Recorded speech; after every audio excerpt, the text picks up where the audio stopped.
परम दयाल। सुना है परम दयाल श्री ठाकुर एक बार बोले कि तुम्हारा ठाकुर यदि नारी रूप में जन्म लेता तो रूप होता वो है श्री श्री बड़ोमा।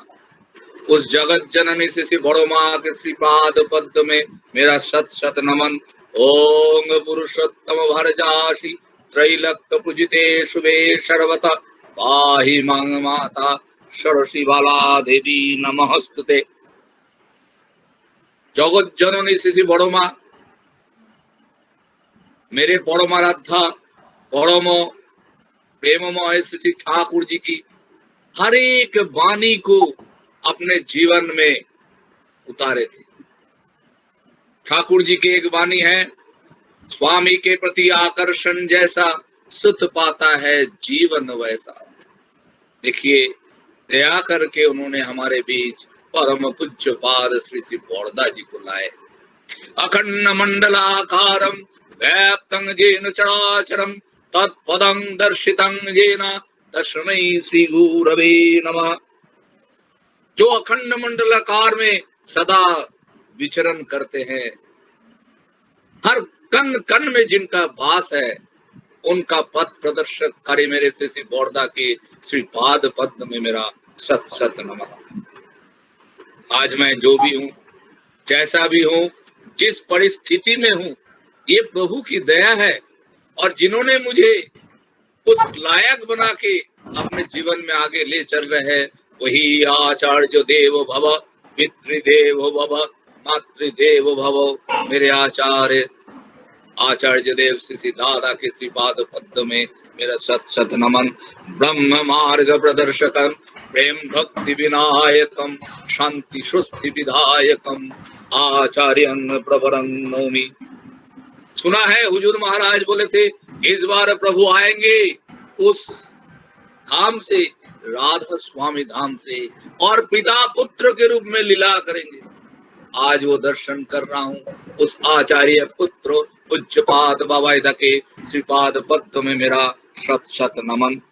यहाँ उपस्थित सारे भक्त मंडली सभी को मेरा जय गुरु रानंदित और तथा जग स्थान में प्रणाम। ना जाने आज मैं क्या आप लोगों को बोल पाऊं। प्रभु से प्रार्थना है कि वो दया करे। जो समय सीमा आपने दिया है, इसमें प्रभु की जो शिक्षा है, क्योंकि उनकी हर एक वाणी हमारे लिए शिक्षा है। अगर उसके ऊपर हम लोग चर्चा करेंगे तो हमें लगता है कि हमें बहुत समय लगता है। केवल एक चीज मैं बताना चाहूंगा, अंग्रेजी में दो शब्द है, लिटरेसी और एजुकेशन। एजुकेशन को हम लोग लिटरेसी समझ लिए हैं और उसी से आज का ये समस्या है। ठाकुर बोल रहे हैं लेखा पढ़ा में पटुता ही शिक्षा नहीं कहती, अभ्यास व्यवहार सहज ज्ञान नहीं तो शिक्षा नहीं होती।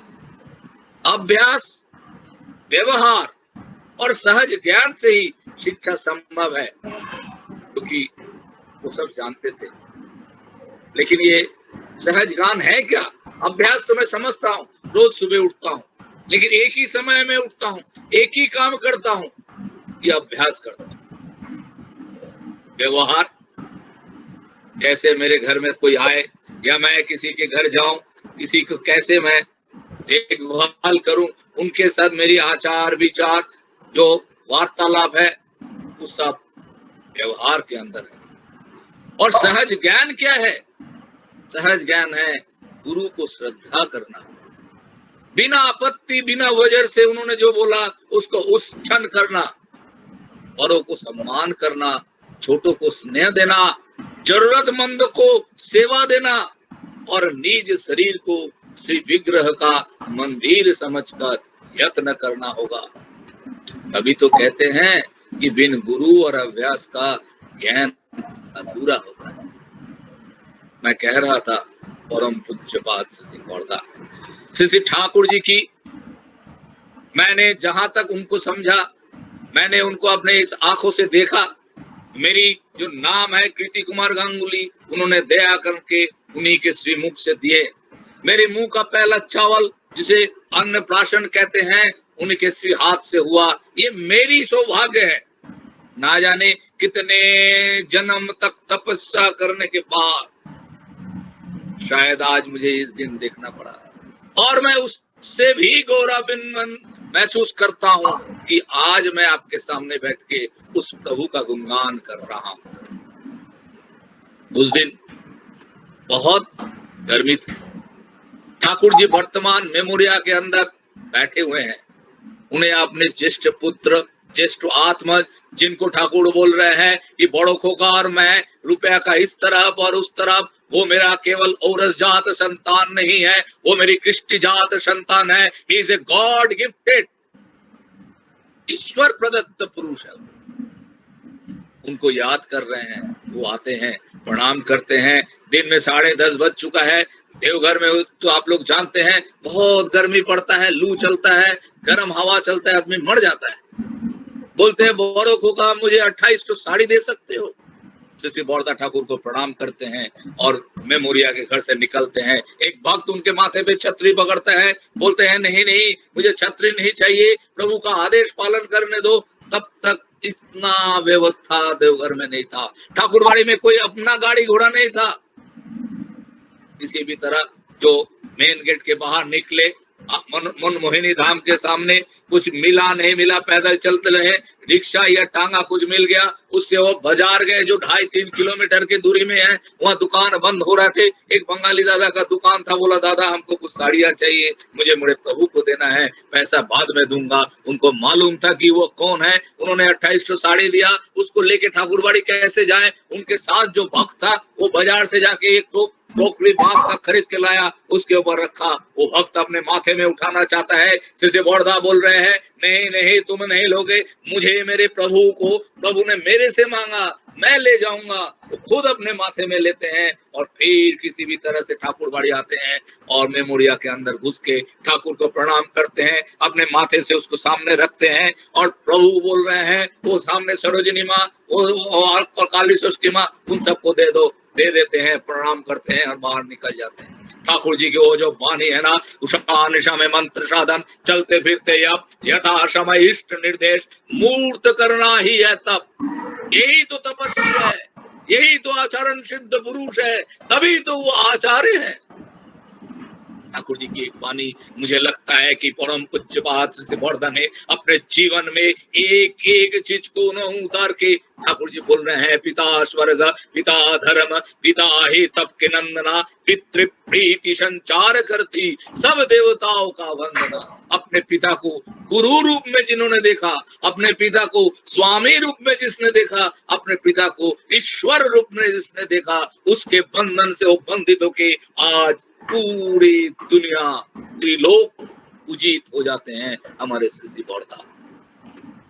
मैं जगत जननी श्री बड़ी माँ की बात कर रहा था। वो तो ठाकुर जी को ईश्वर मानते थे, पति मानते थे, स्वामी मानते थे, और उन्हीं का सुख दुख उनके लिए सब कुछ था। उनके बारे में बहुत सारे घटनाएं हम लोगों ने सुना है, आप लोगों ने सुना होगा। एक दिन ये मेमोरिया के घर के अंदर बैठे हैं, प्यारी नंदिता साथ में है। ठाकुर बोल रहे हैं प्यारी दा ABCD कुछ हम आइटम के नाम उन्होंने बोला, इससे एक दवाई बनाना है। प्यारी दा बोलते हैं हाँ ठाकुर, दिन में खाना खाने के बाद विश्राम करके देवघर चला जाऊंगा। जगत जननी श्री बड़मा पीछे बैठी है, बोल रहे हैं धीरेन भुक्त गाय, यानी धीरेन दा उनके साथ एक आदमी रहते थे। वो धीरेन भुक्त दा को बुलाते हैं, बोले मेरे कमरे में जाओ, फलाना नंबर अलमारी का उतना नंबर रैक में जाना, एक तो टोकरी होगा उसको खोलना, उसके अंदर एक तो पोटली है, उस पोटली में देखना छोटा छोटा छोटा कागज में रखा है, लेके आओ। प्रभु के अस्वस्थी, प्रभु का जो तकलीफ वो माँ को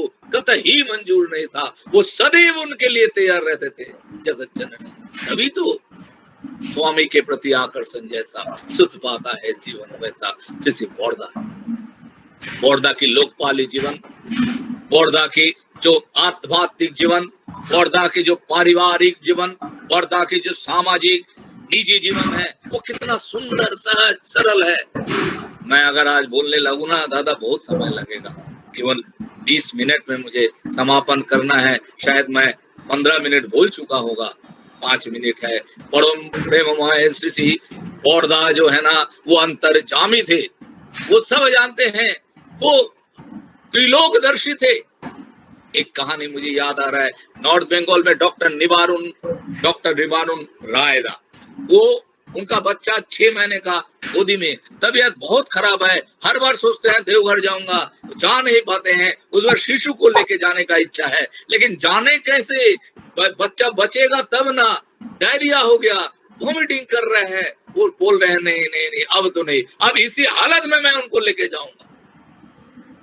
वो लोग निकलते हैं, किसी भी तरह से बास उस पकड़ते हैं, टैक्सी उक्सी पकड़ते हैं और पहुंचते हैं न्यू जलपाईगुड़ी। वहां ट्रेन में बैठते हैं, ट्रेन बहुत तेज से चलना शुरू कर देता है और बच्चे का हालत एकदम सांस उखड़ने की हालत है।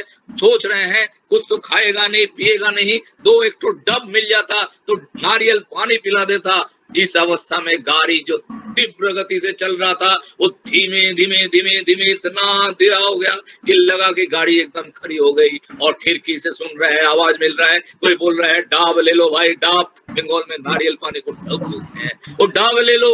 वो दौड़ के जाते हैं अपने दरवाजे में, बोलते हैं भैया दे दो। वो दो ठो लेके आता है, बोलते अरे तुमने आरी नहीं लिया, कैसे इसको काटेगा। वो आरी लेता है, बच्चे की सेवा में लग जाता है।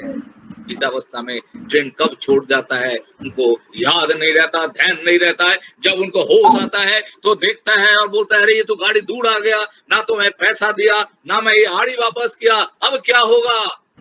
हे प्रभु तुम रक्षा करो। वो लोग अगले दिन किसी भी तरह देवघर पहुंचे, ठाकुर प्रणाम करके श्री बॉर्दा के नाट मंडप में जाते हैं। श्री बॉर्दा को प्रणाम कर रहे हैं, बॉर्दा उनको देख रहे हैं और मधुर मधुर उनके चेहरे में हंसी है, खिलखिला रहे हैं, बोल रहे हैं क्या रे निवारू, ना तो डाब का पैसा दिया और ना तो आड़ी वापस किया। बॉर्दा कैसे उनको मालूम है, देवघर में बैठे हैं, वो ट्रेन में उनके बच्चे को डाब का पानी पिलाने पहुंच गए थे। वो स्थूल शरीर में जहां हमें दिखना है वहां दिखते हैं, और सूक्ष्म शरीर में वो इस विश्व चराचर में भ्रमण करते हैं और सबको वो उद्धार करते हैं। ये है हमारे श्री बॉर्दा। उस दिन की बात मुझे याद आ रहा है, श्री बॉर्दा अपने कमरे में बैठे हैं, वो उम्र थोड़ा हुआ है, ठंडा ठंडा लग रहा है, धीमे धीमे बारिश हो रहा है। डॉक्टर की एडवाइस में खिड़की दरवाजा नहीं खुला गया। वो थोड़ा बोलते हैं, उनके जो सेवक थे उनमें से एक आदमी को, दे सामने वाला खिड़की खोल दो, नीचे का ऊपर का। तो श्री बॉर्दा के प्रणाम करते हैं, देखेंगे एक तो मेन शीशे का दरवाजा बना है, दो साइड में तो खिड़की है। तो सब एक दूसरे को देख रहे हैं, आशुतोष दा देख रहे हैं रोहित दा को, रोहित दा देख रहे हैं संजीव दा को, संजीव दा देख रहे हैं राजन दा को, कैसे खिड़की खोले। डॉक्टर का मना है। थोड़ी देर के बाद श्री बॉर्दा गुरु गंभीर आवाज से बोल रहे हैं, मैंने बोला खिड़की खोल दो। खिड़की खोलते हैं, देखते हैं जो डिगरिया के पारा तरफ रास्ता खुलता है, गेट वहां लोहे का जो गेट लगा है, वहां लोहे का गेट पकड़ कर एक आदमी खड़ा हुआ है। वो कातर कंठे बोल रहा है, मुझे आज देवघर से बाहर घर जाना है। बारिश में भींग रहा है। श्री बॉर्दा बोल रहे हैं, जाओ उसको बोलो काफी भींग गया है, तबीयत खराब हो जाएगा, घर में जाए, कपड़ा चेंज करे, शरीर को पोंछ ले, आनंद बाजार में प्रसाद लेके तब घर जाएगा। बोल रहे हैं मैं बगैर प्रभु को बोले कैसे जाता।